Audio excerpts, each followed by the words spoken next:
juda ko'pi shikoyat qiladi. Vaqtini ozligidan, topgan tutgani yetmayotganidan, turmushiga, hech narsaga ulgurmayotganidan. Bormi? Eshitib qolamiz-a? Ota-onani ziyorat qilishga vaqti yo'q, ish ko'p. Sila rahimga vaqti yo'q, ish ko'p. Sog'ligini tartibga keltirishlikka vaqti yo'q, ish ko'p. Sport bilan shug'ullangani vaqti yo'q. Nimasi ko'p? Ish ko'p. Xullas, tanish manzarami? Biz o'zimiz ham shunda, to'g'rimi? Juma bo'ptimi deymiz. Juma ekanmi bugun deymiz. Yaxshi ham juma bor. Yaxshi ham juma borki, bir hafta o'tganligini sezamiz. Ba'zida bilasizlarmi? Bahor kelibdimi deysiz, bodomni gullaganini ko'rib. Qish kelibdimi deysiz, qor yoqqanini ko'rib. Kunlar shunaqa tez o'tib ketyapti, bebaraka o'tib ketyapti, hech narsaga ulgurmayapmiz.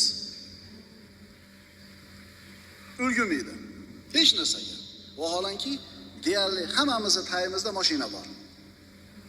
Hammamizning qo'limizda telefon bor. Vaholanki, avvalgilarni hammasini mashinasi bo'lmagan. Qo'lida umuman telefoni bo'lmagan. Piyoda yurgan deyarli. Lekin hamma narsaga ulgurgan. To'g'ri aytyapman. To'y qilasiz, palonchi qolib ketibdi, ulgurmabman. Telefoni bor, mashinasi bor, ulgurmayapti aytgani. Otalarimiz, bobolarimiz piyoda yurib hamma qarindoshini aytishga ulgurgan. Avvalgi davrda otalarimiz nima qilgan? 6 ta 8 ta bolani bitta o'zi boqqan ishlar. O'sha 6 ta 8 ta bolasini uylagan, joylagan, ba'zilarini o'qitgan ham institutlarda. Ba'zilarini institutda o'qitgan ham. Bitta ota ishlagan. Hozirchi bitta oilada 4 ta 5 ta odam ishlaydi, yetishmovchiligi shuncha. Nima uchun biz shuncha imkoniyatimiz qo'limizda bor bo'lib turib, hech narsaga ulgurmayapmiz? Bu birodarlar o'ylanadigan jiddiy va muhim savol. Javobi bizni juda ko'pchiligimizning hayotimizda baraka yo'q. Vaholanki har kuni barakani so'rab duo qilamiz. Ota-onamiz baraka tilab duo qiladi. O'zimiz baraka so'rab duo qilamiz. Bormi? Bu baraka so'rashimiz yaxshi narsa. Har bitta musulmon ilmiga, puliga, vaqtiga, oilasiga baraka so'rashligi kerak. Bu mahbub narsa. Ammo shu so'rayotgan narsamiz baraka o'zi nima ekanligini, barakani nima ekanligini bilamizmi? Baraka nima? Javob bering o'zingizga. Bilasizmi? Baraka hammaga kerak. Hammaga kerak. Hatto payg'ambarlar ham, anbiyolar ham Allohdan baraka so'rashgan. Muhammad alayhisalom ham baraka so'raganlar. Mana Ayyub alayhisalom qissasiga murojaat qiling. 18 yil dard chekdi. Farzandlardan ajralgan edi undan avval. Mol dunyosidan ajralgan edi, sog'ligidan ajralgan edi. 18 yildan keyin Alloh taolo boyligini ham qaytarib berdi, sog'ligini ham qaytarib berdi, farzandlarini ham qaytarib berdi. Boyligini qaytarib berganida ustiga oltindan bo'lgan chigirtkalar uchib qo'ndi. Yog'ilib ketdi. Chigirtkalar qanaqa yog'iladi ko'rasizlar. Oltindan bo'lgan. Shunda Ayyub alayhisalom etagini ochib olib, chekalarga tushib qolgan chigirtkalarni bitta-bitta terib qoldi. Shunda Alloh taolo: "Ey Ayyub, axir men seni bu narsadan behojat qilib qo'ymadimmi?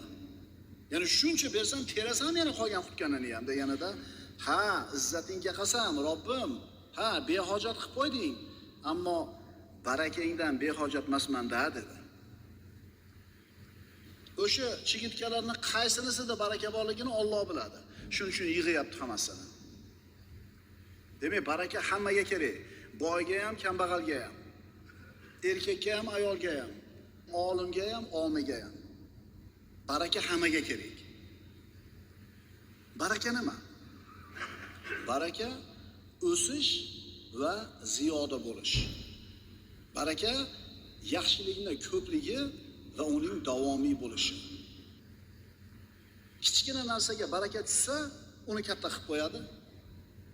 oz narsaga baraka tushsa, uni ko'paytirib qo'yadi. Ko'p narsani ustiga baraka tushsa, baraka uni foydali qiladi, davomiy qiladi.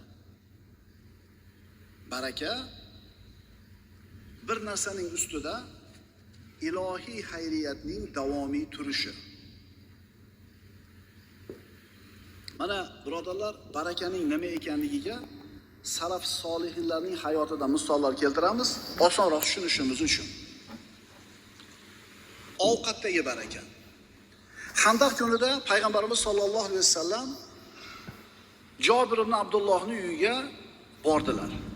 Jobir ibn Abdulloh payg'ambarimiz sollallohu alayhi vasallamning och qolganligini, bir necha kun ovqatsiz yurganligini ko'rib, uyida 3-4 kishiga yetadigan ovqatni ayoliga tayyorlab turib, pishirib turib, buyurib qo'yib, Rasulullohning oldiga kelib, "Ya Rasululloh, bir 3 ta 4 ta o'zingiz xohlagan odamlar bilan birga biz uyimizga boring ovqatga" dedi.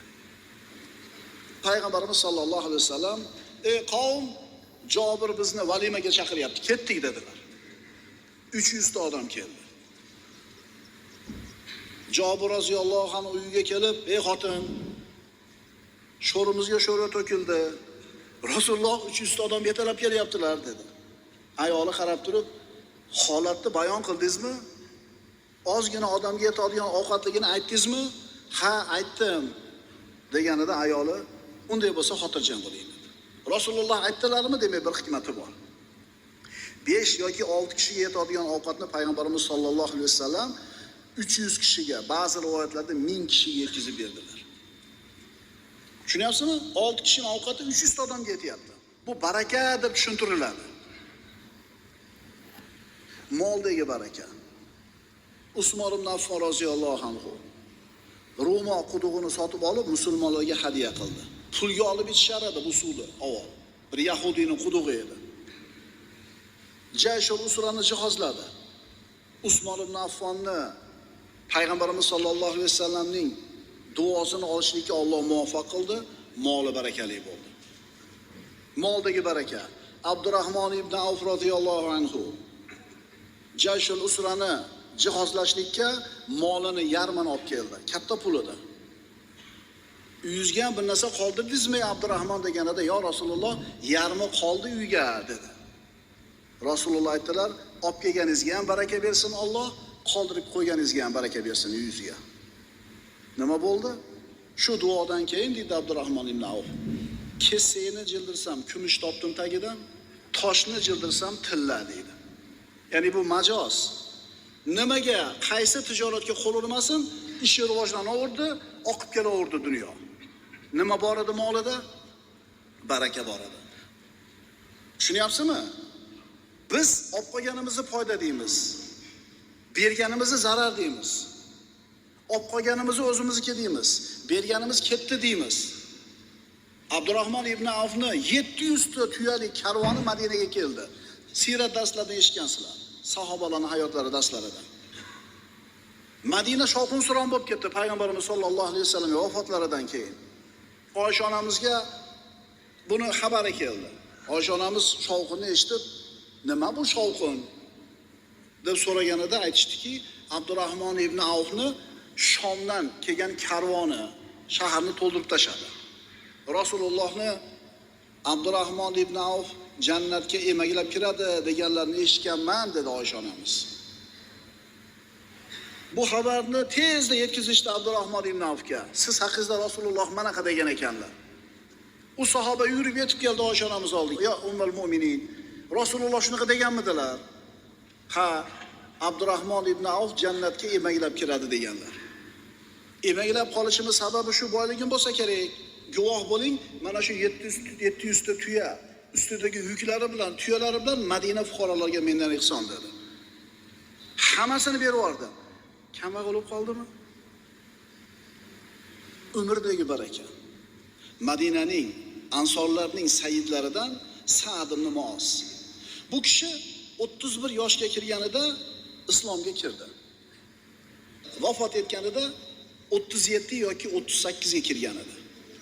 Musulmon bo'lib 6 yoki 7 yilgina umr ko'rdi. Ammo shunday maqom, shunday bir martabaga erishdiki, u kishi vafot etganida Allohning arshi titradi. Islomda 6 yil, 7 yil yashadi. U kishi vafot etganda arsh u kishi zotni kelishligiga xursand bo'lib titradi. Albatta bu muborak hayot edi. Mana tug'ilganimizdan beri musulmonmiz, siz bilan biz. Hammamiz. Kim 50 yil yashadi, kim 60 yil yashadi. Nima qoldirding o'zingdan keyin ummatga? Musulmonlarga, xalqingga nima foydang tegdi? Nima qoldirding desa, o'ylanamiz. Qilganimiz bitta tomu, qilganimiz 4 ta to'y. Shunday emasmi? Puldorlar bor oramizda o'tirgan. O'ylanish kerak. Mana umrdagi barakaga misol.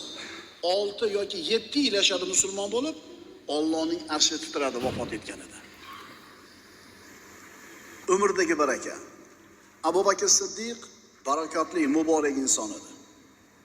Hali bomdod vaqti bo'lmasdan turib, bemor ko'rgani ham ulgudi, janozaga ergashishga ham ulgudi, sadaqa qilishga ham ulgudi. Payg'ambarimiz ana shu so'ragan savoliga kim bemor ko'rdi oranglarda, kim janozaga erishdi, kim sadaqa qildi deb so'raganida Abu Bakr Siddiq men deb javob bergan edi. Va maqtagan edilar payg'ambarimiz bu sahobasini. Bu ulug' sahoba Abu Bakr Siddiq 2 yildan ko'proq xalifa bo'ldi, musulmonlarga boshliq bo'ldi. Lekin shu 2 yil ichida shuncha ko'p futuhotlar, yaxshiliklarni qo'lga kiritdiki, aqllar lol qoladi. Albatta bu holat Abu Bakr Siddiqqa Alloh tomonidan berilgan baraka edi. Umrdagi baraka. Xulofoi Roshidlarning 5-chisi deb sanaladi. Umar ibn Abdul Aziz Ummaviylarning xalifalaridan. Bu inson musulmonlarga xalifa bo'lib, boshliq bo'lib saylandi. Bu inson ham 2 yildan ortiqroq umr ko'rdi, xalifa bo'lganidan keyin. Lekin 2 yillik xalifalik davrida